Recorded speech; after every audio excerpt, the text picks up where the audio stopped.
Welcome to Reed Smith's London Labour and Employment Group's first podcast on holiday pay. I'm Michael Smith, counsel within our group. Our podcast will aim to give you up-to-date information on relevant areas of employment law. I'm pleased to announce that a further series of 4 podcasts will be released in December 2014 and subsequently in January 2015.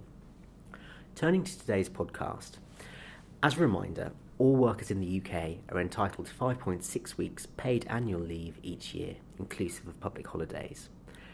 That works out at 28 days paid annual leave for any worker who works a 5-day week. A worker's legal entitlement to 5.6 weeks paid annual leave comes from 2 sources. Workers are entitled to 4 weeks paid leave under EU law, and the remaining 1.6 weeks is purely a UK law right. This is important because the recent case law on holiday pay affects these entitlements differently.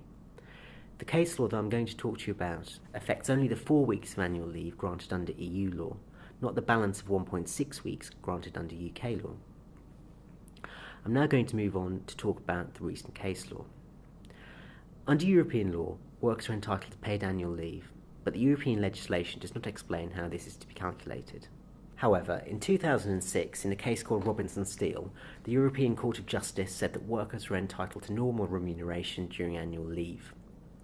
There have recently been 3 significant cases where workers have challenged whether UK law properly implements the right to normal remuneration during annual leave.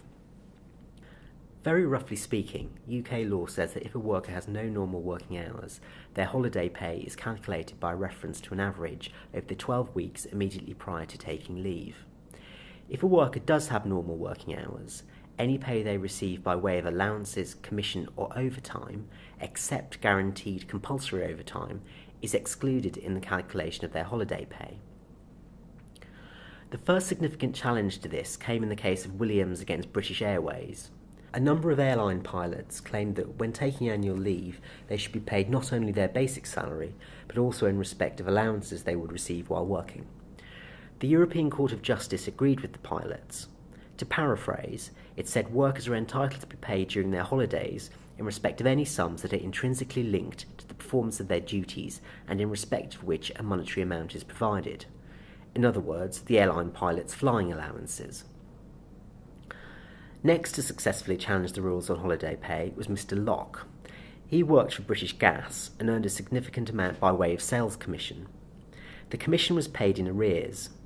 When he was on annual leave, he did not have the opportunity to earn commission, so when commission for his leave period was paid out later, he suffered a reduction in the pay he would normally receive. The European Court of Justice sided with Mr. Locke. They said that workers should not suffer a financial disadvantage by taking annual leave. This case has been sent back to the Employment Tribunal in the UK to determine how to apply the ruling in Mr. Locke's case. The latest case on this subject is Bear Scotland against Fulton. This case concerned payment of compulsory but non-guaranteed overtime. In other words, overtime may or may not be available, but if it is available, the worker has to work it. The Employment Appeal Tribunal applied European case law and found, rather unsurprisingly, that the overtime did need to be included in the calculation of the worker's holiday pay. So what are the implications of these cases for employers? The real problem at the moment is uncertainty for employers. The obvious point from these cases is that the UK law on calculating holiday pay for the 4 weeks annual leave granted under European law is wrong. However, no one is quite sure yet how to put it right. For workers who earn significant commission, Mr. Locke's case is waiting a decision from the Employment Tribunal as to how holiday pay should be calculated for people who are remunerated like him. For workers who earn overtime, Mr. Fulton's case is bound to be appealed, given the significant additional costs to be incurred by many employers as a result of the decision and the UK government's interest in the case. And what about workers who work voluntary overtime? Mr. Fulton's case wasn't about that, but the spirit of European case law, namely that a worker should not be disadvantaged financially when taking annual leave, must mean that workers who regularly work voluntary overtime must have a decent case that this needs to be taken into account in their holiday pay.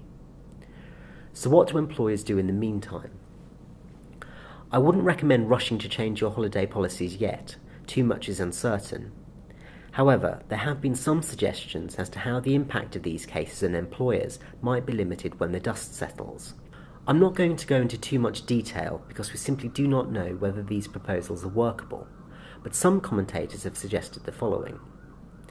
You may, for example, make provision in your contracts for holidays over and above the 4-week minimum under European law to be paid only at the rate of basic salary. You may also be able to manage when workers take holidays to avoid periods when they have worked substantial overtime and commission, which may need to be factored into holiday pay. And remember, although regular voluntary overtime, which is probably the most common form of overtime, is probably covered by the spirit of these decisions, there's been no reported case from this yet, so don't panic. The employment group at Reed Smith are always happy to respond to queries on this and other topic areas.